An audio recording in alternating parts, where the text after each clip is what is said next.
Akashvani Kolkata FM rainbow প্রচার তরঙ্গে খবর পড়ছি অনিন্দিতা ভট্টাচার্য। প্রথমে বিশেষ বিশেষ খবর।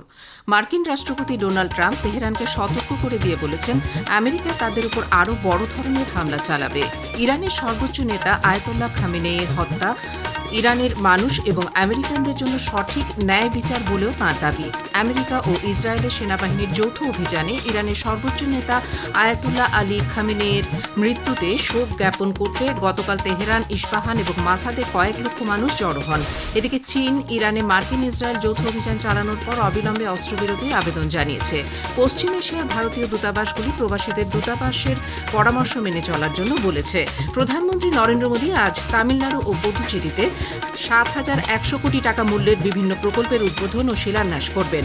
শ্রীলঙ্কার বিরুদ্ধে জয় পেলেও পাকিস্তান টি-20 ক্রিকেট বিশ্বকাপ থেকে ছিটকে গেছে। সুপার 8-এর গুরুত্বপূর্ণ ম্যাচে ইডেন গার্ডেন্সে ভারত আজ ওয়েস্ট ইন্ডিজের মুখোমুখি হবে। আসছি বিস্তারিত খবরে। মার্কিন প্রেসিডেন্ট ডোনাল্ড ট্রাম্প তেহরানকে সতর্ক করে দিয়ে বলেছেন আমেরিকা তাদের উপর আরও বড় হামলা চালাবে।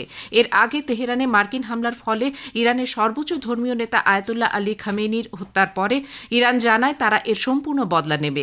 এরই প্রেক্ষিতে ট্রুথ সোশ্যালে দেওয়া এক বার্তায় ট্রাম্প ইরানকে নিজেদের সিদ্ধান্ত পুনর্বিবেচনা করতে বলেন, কারণ ইরান প্রতি আক্রমণ করলে যুক্তরাষ্ট্র এমন শক্তি দিয়ে পাল্টা আঘাত করবে যা আগে কখনো দেখা যায়নি। মার্কিন রাষ্ট্রপতি ডোনাল্ড ট্রাম্প বলেছেন ইরানের সর্বোচ্চ নেতা আয়াতুল্লাহ খামেনির হত্যা ইরানের মানুষ এবং আমেরিকানদের জন্য সঠিক ন্যায় বিচার। সমাজ মাধ্যম ট্রুথ সোশ্যালে ট্রাম্প বলেছেন ইরানের মানুষের নিজের দেশ ফিরে পেতে এটাই একমাত্র সবচেয়ে বড় সুযোগ। ইরান রেভলিউশনারি গার্ড, আইআরজিসি, সেনা এবং অন্য নিরাপত্তা বাহিনী ও পুলিশ কেউই আর যুদ্ধ করতে চাইছে না বলেও তিনি জানান। আইআরজিসি এবং পুলিশ শান্তিপূর্ণভাবে ইরানি দেশপ্রেমিকদের সঙ্গে মিলিত হয়ে সে দেশকে আবার মহৎ দেশ হিসেবে গড়ে তুলবে বলে তিনি আশা প্রকাশ করেছেন। ট্রাম্প আরও দাবি করেছেন শুধুমাত্র খামেনির মৃত্যু নয়, একদিনে ইরানের আরও বহু ক্ষতি হয়েছে। এদিকে চীন ইরানের মার্কিন ইসরায়েল যৌথ অভিযান চালানোর পর অবিলম্বে অস্ত্রবিরতির আবেদন জানিয়েছে। চীনের বিদেশ মন্ত্রক এক বিবৃতিতে উভয় পক্ষকে উত্তেজনা প্রশমন করে আলাপ আলোচনার মাধ্যমে সমস্যা সমাধান করার আবেদন করেছে। অন্যদিকে প্রকাশিত বিবৃতিতে ইরানের সার্বভৌমত্ব, নিরাপত্তা এবং আঞ্চলিক অখণ্ডতাকে সম্মান ও রক্ষা করার কথাও বলা হয়েছে। মার্কিন ইসরায়েলের যৌথ অভিযানে গতকাল ইরানের সর্বোচ্চ নেতা আয়াতুল্লাহ আলী খামেনেইয়ের মৃত্যুতে শোক জ্ঞাপন করতে তেহরান, ইস্পাহান এবং মাসাদে কয়েক লক্ষ মানুষ জমায়েত হয়েছে। সে দেশের সরকারি সংবাদ সংস্থা তার মৃত্যুকে দেশের অভিভাবকের শহীদ হওয়া বলে উল্লেখ করেছেন। দেশের সার্বভৌমত্ব রক্ষায় বলিদান বলে জানানো হয়েছে। পশ্চিম এশিয়ার উত্তপ্ত পরিস্থিতির প্রেক্ষিতে ইসরায়েলের ভারতীয় দূতাবাস সেদেশে বসবাসকারী ভারতীয়দের দূতাবাসের নির্দেশিকা মেনে চলার অনুরোধ জানিয়েছে। সে দেশে অস্থায়ীভাবে বসবাসকারী ভারতীয়দের আগের নির্দেশিকা মেনে চলতে এবং indembassy.israel.gov.in অথবা ইন্ডিয়ান ন্যাশনাল আরইজিতে নাম নথিভুক্ত করে যোগাযোগ ও প্রয়োজনীয় সাহায্য যাওয়ার কথা বলা হয়েছে। এক সোশ্যাল মিডিয়া পোস্টে দূতাবাস জানিয়েছে সে দেশে পর্যটক সহ ভারতীয়দের সঙ্গে তারা নিরন্তর যোগাযোগ রেখে চলেছে। স্বল্পমেয়াদে ব্যবসায়িক প্রয়োজনে আসা মানুষ এবং সাংবাদিকদের সঙ্গেও দূতাবাস যোগাযোগ রাখছে। আপৎকালীন পরিস্থিতির জন্য খোলা হয়েছে ২৪ ঘণ্টার হেল্পলাইন। এর নম্বরগুলি হল ৯৭২৫৪৭৫২০৭১ এবং ৯৭২৫৪২৪২৮৩৭৮। ইমেল করা যেতে পারে cons1.telaviv@mea.gov.in এ। তেহরানে ভারতীয় দূতাবাস ইরানে বসবাসকারী সমস্ত ভারতীয়দের বর্তমান পরিস্থিতির নিরিখে অত্যন্ত সাবধানে থাকার কথা বলেছে। অপ্রয়োজনীয় যাতায়াত এড়িয়ে চলা, যতদূর সম্ভব ঘরে থাকা, খবরের মাধ্যমে পরিস্থিতি সম্পর্কে জানা এবং দূতাবাসের পরবর্তী নির্দেশিকার জন্য অপেক্ষা করার অনুরোধ জানানো হয়েছে তাদের। আপৎকালীন 4টি ফোন নাম্বার প্রকাশ করা হয়েছে। এগুলি হল ৯৮৯১২৮১০৯১১৫, ৯৮৯১২৮১০৯১09, ৯৮৯১২৮১০৯১02 এবং ৯৮৯৯৩২১৭৯৩৫৯। পশ্চিম এশিয়ায় উদ্ভূত পরিস্থিতির প্রেক্ষিতে ভারতে বসবাসকারী সমস্ত বিদেশিদের মধ্যে যাদের ভিসার মেয়াদ বাড়ানো অথবা সেখানে বসবাস বৈধ করা প্রয়োজন তার ক্ষেত্রে সহায়তা করা হবে বলে বিদেশ মন্ত্রক এক নির্দেশিকা জারি করেছে।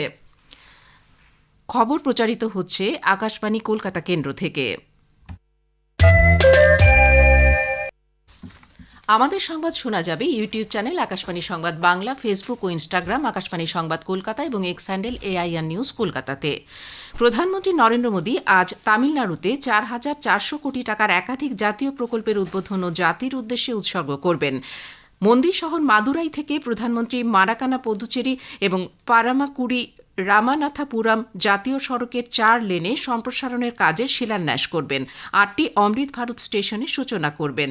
একই সঙ্গে 4 লেনে সম্প্রসারিত চেন্নাই এগমোর জাতীয় সড়ক জাতির উদ্দেশ্যে উৎসর্গ করবেন। পরে শ্রী মোদী তিরুপারান কুন্দারাম মন্দিরে পূজার্চনায় অংশ নেবেন। মাদুরাইতে তিনি একটি জনসভায় ভাষণ দেবেন। ভারতের প্রধান বিচারপতি সূর্যকান্ত তিরুমালার পবিত্র শ্রী ভেঙ্কটেশ্বর মন্দিরে আজ ভোরে পুজো দিয়েছেন। মন্দিরের প্রধান প্রবেশদ্বারে পৌঁছলে তাকে স্বাগত জানান তিরুমালা তিরুপতি দেবস্থানমস TTD এর চেয়ারম্যান BR নাইডু, জেলা পুলিশ সুপার L সুব্বারায়ডু সহ অন্যান্য সরকারি আধিকারিকেরা। বৈদিক মন্ত্রোচ্চারণ ও বাদ্যযন্ত্রের সুরের মধ্যে প্রধান বিচারপতিকে অভ্যর্থনা জানানো হয়। গুজরাটের গান্ধীনগরে মহাত্মা মন্দিরে আজ শুরু হচ্ছে গুজরাট সেমি কানেক্ট কনফারেন্স 2026। কেন্দ্রীয় ইলেকট্রনিক্স ও তথ্য প্রযুক্তি মন্ত্রী অশ্বিনী বৈষ্ণব সম্মেলনের উদ্বোধন করবেন। তার সঙ্গে থাকবেন মুখ্যমন্ত্রী ভূপেন্দ্র প্যাটেল ও উপমুখ্যমন্ত্রী হর্ষ সাংভি। সুপ্রিম কোর্টের নির্দেশ ও নির্বাচন কমিশনের গাইডলাইন মেনে পশ্চিমবঙ্গে বিশেষ নিবিড় সংশোধনী SIR পরবর্তী অসম্পূর্ণ চূড়ান্ত ভোটার তালিকা গতকাল প্রকাশিত হয়েছে। অসম্পূর্ণ এই চূড়ান্ত তালিকা অনুযায়ী মোট ভোটারের সংখ্যা দাঁড়িয়েছে 6,44,52,609। রাজ্যের মুখ্য নির্বাচনী আধিকারিক মনোজ কুমার আগরওয়াল জানিয়েছেন, খসড়া প্রকাশের সময় মোট ভোটার ছিলেন 7,08,16,630 জন। ইডেনে আজ T20 ক্রিকেট বিশ্বকাপের সুপার 8-এর গুরুত্বপূর্ণ ম্যাচে ভারত ওয়েস্ট ইন্ডিজের মুখোমুখি হবে। খেলা শুরু হবে সন্ধ্যা 7টায়। এই ম্যাচে যে দল জিতবে সেই দল সেমিফাইনালে পৌঁছবে। এদিকে ক্রিকেট প্রেমীদের সুবিধার্থে আজ ভারত ওয়েস্ট ইন্ডিজ ম্যাচের পর মেট্রো রেল একজোড়া বিশেষ ট্রেন চালানোর সিদ্ধান্ত নিয়েছে। ওই দিন রাত 11:15 একটি ট্রেন ধর্মতলা থেকে দক্ষিণেশ্বর এবং অপর ট্রেনটি একই সময়ে শহীদ ক্ষুদিরামের দিকে ছেড়ে যাবে বলে মেট্রোর তরফে এক বিজ্ঞপ্তিতে জানানো হয়েছে।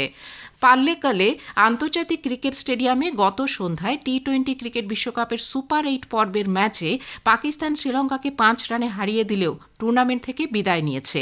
শ্রীলঙ্কা টসে জিতে প্রথমে পাকিস্তানকে ব্যাট করতে পাঠায়। পাকিস্তান নির্ধারিত 20 ওভারে 8 উইকেটে 212 রান করে। জবাবে শ্রীলঙ্কা 6 উইকেট হারিয়ে 207 রান তুলতে সমর্থ হয়। শেষ করার আগে বিশেষ খবর আরও একবার পড়ছি। মার্কিন রাষ্ট্রপতি ডোনাল্ড ট্রাম্প তেহরানকে সতর্ক করে দিয়ে বলেছেন, আমেরিকা তাদের উপর আরও বড় ধরনের হামলা চালাবে। ইরানের সর্বোচ্চ নেতা আয়াতুল্লাহ খামেনি হত্যা ইরানের মানুষ এবং আমেরিকানদের জন্য সঠিক ন্যায় বিচার বলেও তাঁর দাবি। আমেরিকা ও ইসরায়েলের সেনাবাহিনীর যৌথ অভিযানে ইরানের সর্বোচ্চ নেতা আয়াতুল্লাহ আলী খামেনির মৃত্যুতে শোক জ্ঞাপন করতে গতকাল তেহরান, ইস্পাহান এবং মাসাদে কয়েক লক্ষ মানুষ জড়ো হন। এদিকে চীন ইরানে মার্কিন ইসরায়েল যৌথ অভিযান চালানোর পর অবিলম্বে অস্ত্রবিরতির আবেদন জানিয়েছে। খবর এখনকার মতো এখানেই শেষ হলো। পরবর্তী সংবাদ শুনবেন বেলা 1:30 মিনিটে।